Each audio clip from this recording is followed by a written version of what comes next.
Kumusta? Ako si Abby, ang online na avatar na tumutulong kay Chris sa mga buod ng pagsusuri mula sa bawat isa sa iyong mga klase. Maligayang pagdating sa Class 1 QuickBooks Online na buod ng pagsasanay.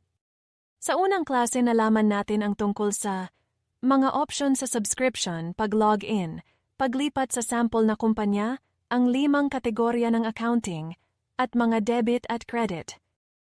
Ang pinakakaraniwang subscription sa QuickBooks para sa maliit na negosyo sa Nova Scotia ay ang $25 bawat buwan na plano.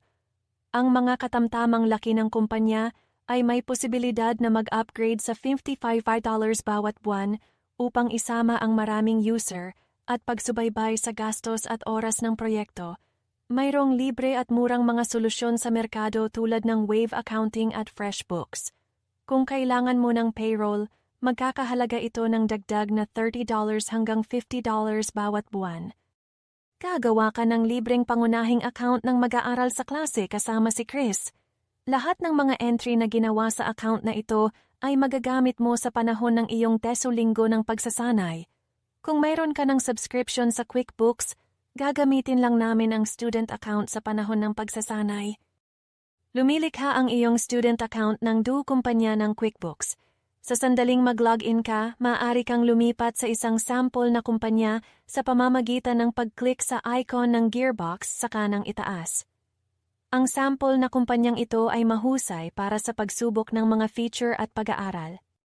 Alam ng bawat mabuting tagabantay ng libro ang main kategorya ng pag-iingat ng record, mga asset, pananagutan, equity, kita, at mga gastos.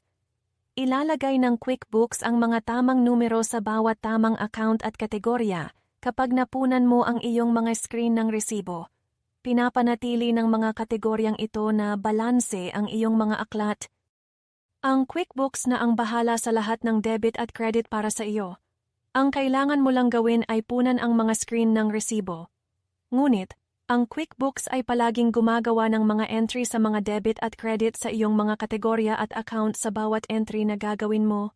Kapag nagpapatakbo ka ng mga ulat, lubhang kapakipakinabang na mabasa ang mga debit at kredito upang makatulong na maunawaan ang iyong mga aklat at itama ang iyong mga aklat kung kinakailangan. Subukang kabisaduhin ang cutter na panuntunang ito. 1. Mag-debit ng asset para madagdagan ito. 2. Mag-credit ng asset para bawasan ito. 3. I-debit ang lahat ng gastos. 4. I-credit ang lahat ng kita. Sa unang klase, magsasanay kami sa paggamit ng QuickBooks at susuriin ang mga pangunahing kaalaman sa mga debit at kredito. Pakisuri ang Class 1 handout para sa iyong mga pagsasanay at huwag mag-alala kung nahihirapan ka sa mga debit at credit dahil ang QuickBooks ang bahala sa mga ito para sa iyo.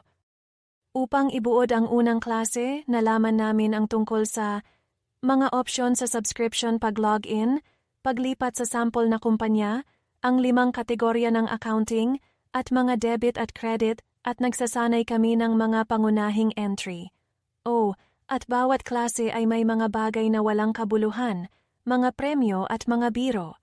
Alam mo ba kung bakit ayaw ng mga skunks sa buwis? Ito ay dahil mayroon lamang silang 1 sentimo. Para sa Class 1 yon.